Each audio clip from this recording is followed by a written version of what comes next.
Assalamualaikum warahmatullahi wabarakatuh. Saya dari kelompok 10 yang bernama Raffi Sidki ingin mempresentasikan PPT kami yang berjudul Trematoda fasciola hepatica. Nah, pengertian dari fasciola hepatica ini sendiri adalah salah satu trematoda hati yang bersifat hemaprodit yang dapat menimbulkan penyakit fasioliasis atau disebut juga dengan sheep liver flu.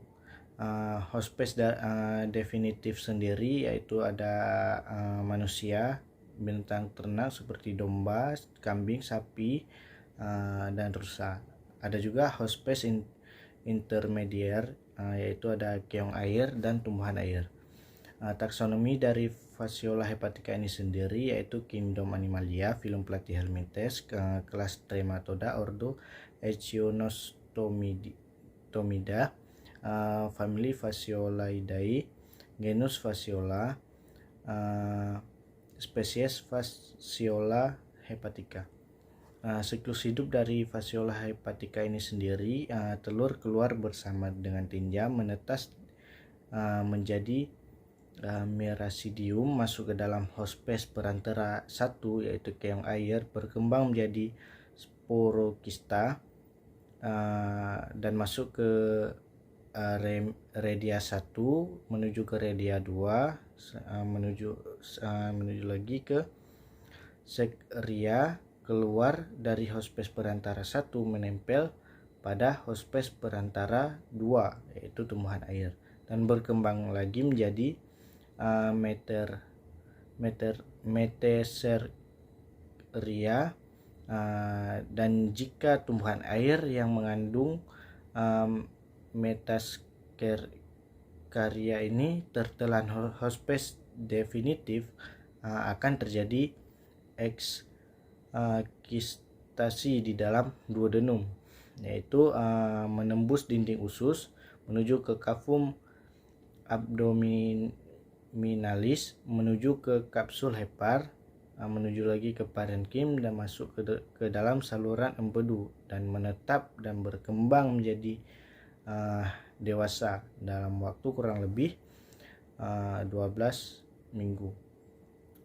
Asalnya ada morfologi dari fasciola hepatica ini sendiri, yaitu berbentuk pipih daun dengan bentuk bahu yang khas karena adanya cephalokon ataupun tonjolan konis, sedangkan bagian posterior dia lebih besar.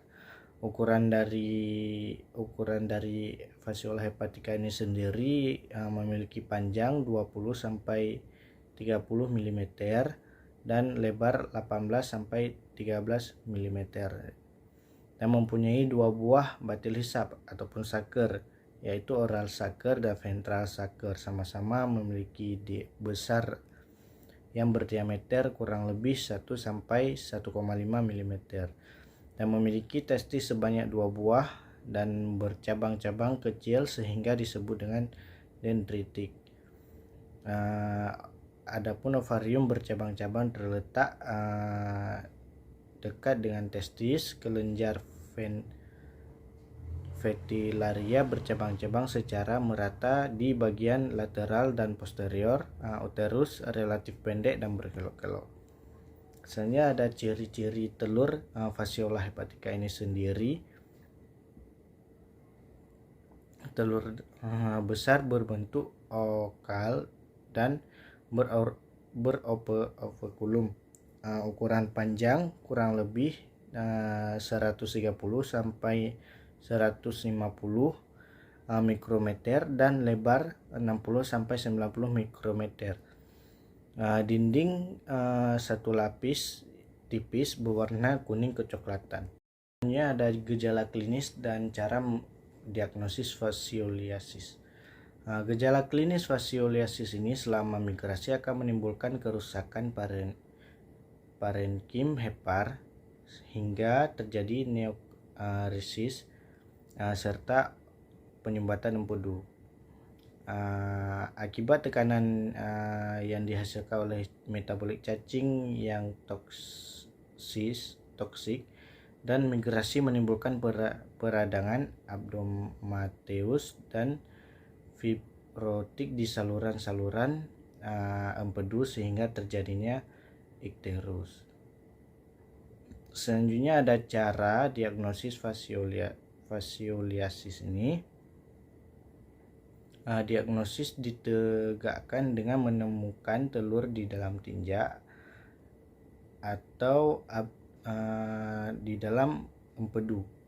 Nah, kesalahan diagnosis dapat terjadi dengan ditemukannya telur dalam tinja seseorang sehabis makan hati mentah yang terinfeksi oleh si cacing ini. Selanjutnya ada pencegahan ataupun dan juga pengobatan Fasciola hepatica ini, yaitu yang pertama ada pencegahan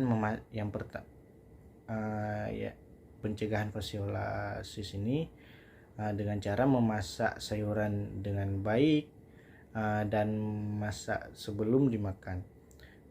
Yang kedua ada melakukan pengobatan pada penderita, ada hewan ataupun manusia. Selanjutnya ada tidak buang air besar sembarangan, terutama di lokasi perairan yang ditumbuhi tumbuhan air.